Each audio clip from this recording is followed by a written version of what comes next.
I think OG's lineups can be very scary in the early to mid game. I think you might be right. I like what they're putting down, and agreed. Like, they don't have the answers to the Muerta, at least fundamentally right now. I mean, you're gonna have to look to itemize against it or something, or maybe just try and like play the map. Looking at the early game, I mean, which team do you think has the advantage in these lanes? Because there's like some pretty strong laners on the side of OG as well. Yeah, I'll have to transition, what can I say? Alright, moving on. Yeah, again, I still feel OG's laning phase is incredibly strong. Like, when I look at their heroes, they combo with each other, and ITB is so static. Like, the supports and Ember, that's their entire gameplay. If these heroes don't find kills, it can be incredibly awkward. Already both teams are smoking up, and this is where ITB, they'll happily look to get a first blood on the Ember or a first blood onto that Morana to help kind of accelerate that early timing. But a deep wraparound actually from OG. Yep, I mean, both teams going pretty in depth there. I mean, this is just two heroes from ITV walking back towards their rune spot, though. This could be bad if they get caught out. OG, we're going to see the disruption is there, and well, this might be a beautiful fear coming out as well from no one. I mean, very big overwhelming odds to be fair, but Xibbe will be going down regardless. Who do they get the kill to? Well, they're going to be taking it for themselves, so that would be a first blood going the way of OG. Or like the deep south wraparound, and then ITB doing this like behind tier 1, but they kind of split themselves apart. Yeah, it's not over though. They're going for a bit of retribution here, ITB. They're trying to bring down Aramis, but do they have the damage or the lockdown to be able to actually do this? Aramis up the high ground. He's going to get caught out here though. The blood grenade, the bomb, he will go boom, and Aramis goes down for the second kill of the game, but something interesting. There was a reason to the madness. Lane goes poorly. Yeah. If his lane goes well, then well, no ancients. I'm already crushing the lane. Let's take the tower and progress deeper into Radiant jungle. Yeah, and you know, 100 gold it's a small resource cost in the grand scheme. As Merlin taking some damage here. Kitrak really laying the pert into him. I mean, they're going to trade their lives here, but no one's going to be really happy about that one, I would say. Yeah, nice little trade. I mean, the fact that no one got it, he's like, cheers, boss. Thanks. I think, if anything, no one's upset. Like, Kitrak, could you have died a little bit earlier, please, so I got that solo XP? It's going to be a... There is something we haven't talked about so much yet, and that is the mid lane, which is currently going very, very Topson favored. He has got the counter punch, but as my Giga Ceb does drop down in the bottom lane. That's a pretty big deal. ITB able to catch him out. Yeah, I mean, it's close to the tower, and this Morphling, he's never dying in this lane now, right? Like, he's got this 14-1, he's got the Lotus. The fact that Beastmaster had his camp unblocked, it's TP back to the lane and just farm what you can, stack what you can, and play on your dominated timing, basically. I shouldn't be expecting... If OG get a kill bottom, then something egregiously wrong has happened in ITB's laning. Oh, come on. Look at that. Wow, he just goes straight back in, and the Enchantress believes 2 points in Impudus. Biostructures. I think top. Oh, he is actually going to land it in the end. I mean, that was some interesting targeting going on, but nevertheless, Topson's stunned, and there's trees cut, he's stunned even longer. Supream can have all the time in the world to cut down the monkey. Meanwhile, down in the bottom lane, Ceb goes down again. This is a Nande show down in the bottom lane, but looking at how the rest of these lanes are going, it kind of has to be. Yeah. I love the fact that with Topson and his gameplay, any other mid laner, I'd already be thinking like, oh, maybe he's like throwing the game, it's gonna get a bit awkward, but with Topson, it's like he's just gonna do this over and over again, and it's just gonna work inevitably, you know? There aren't any wards here either. Scary times. Look at this Kitrak's position where he thinks he's gonna break it, but he's not. Yeah, and now, well, immediate ultimate coming out from him, but they're just going to go in and duel it. Screw it, why not? And that's going to waste the ultimate from no one. They're just going to start and kill them. Xibbe once again, Aramis comes in with a big disruption, keeping no one alive, and getting them the return kill. Merlin just has to back himself away. Topson still chasing for now, but likely won't be able to catch him. Merlin will leave, and they do see him. And the fear is there from downtown. Okay. No one catching him out. Merlin, I mean, he's still got a leap charge to work with as well, and so... No one has detection, so they just walk it off. Yep. You want to give away the ward. I'm faking these, yeah. They want to know, right? Ceb's going. Yeah, they want to know where he is and if he's got a ward. trying to make sense as it all comes down to the bottom side of the map. Ceb's getting jumped on us on the other side of the portal. Merlin once again is playing the great escape. I feel like his time as escaping might be over. I think he's been caught. Back to jail with you, sir. Goodbye, princess. Double check button. That is a pretty big fight. Yeah, Xibbe's come in for this one, and I'm not too sure what. He's kind of in no man's land, but in comes the cavalry, running through that portal, looking to help out their Legion commander. And Xibbe actually seemingly able to locate Kitrak with the... I'm hugging inside the pit right now. He doesn't want to get seen by a random rogue ward. He's so far back. Aramis knows how important he is. Ooh, just a couple more spells. I mean, that is a long one. The cooling, it's a cooldown, by the way, so that's going to clear out from no one there. That one does actually miss as the trading turns into a little bit more than that, but once again, back to the low. Supreme, he's got to be careful here. Topson's going to cancel out the TP because there's so much of the question with the archer. Let's see if he actually can't escape. Didn't get off any of his abilities there somehow. Not trying to fight back either to get back on that remnant. So, OG has to respect that possibility, but no one says no thank you. He will take a ton of damage though from that blade mail. Yeah, I'm just clicking the Legion right now. He's like 15 gold away from Blink. His entire setup has been Legion, not with the Blink dagger. They find their techies as well, and Merlin looks like they're going to have to pull the plug on this one. Blink dagger finally purchased from Xibbe, but is it too little, too late? Okay, Ember has a remnant out, so he's going to respawn. You kind of want ITP. Okay, it's fine.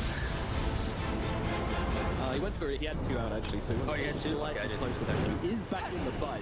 Thank God. Topson gonna take a pretty long arrow here, but again, Aramis sitting waiting behind him here, and they're trying to snipe Nande with a rogue dead shot. God, there's so many dead shots coming out. Looks like it's on a 5-second cooldown. They're just chipping them. Like ITB, they can't get into the middle of the fight. They just don't have that initiation. Oh my God, that's a lot of damage. They're gonna jump in 1 kill. No one goes for the second one. Dead the moment he comes out the other side. Merlin and Supreme both put to sleep here as ITB. Look at the Topson, Nande and Xibbe on the chase immediately. Just jump in on him with that adapter strike. Stop him from getting up to a tree, but Topson, he's got off cooldown, gets up to another one, and ITB are left stranded in that river.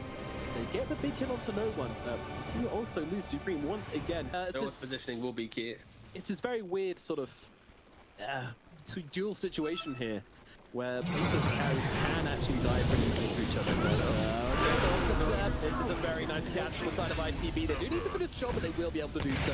But Aramis on the side. This is the +1 we weren't expecting, but Aramis is caught out. Another kill going their way, and they Let's go, big dual damage. He's now got 30. He went from 10 to 30. No one can stop this man. He is unhinged now. Let's just trade wrap for 28 minutes.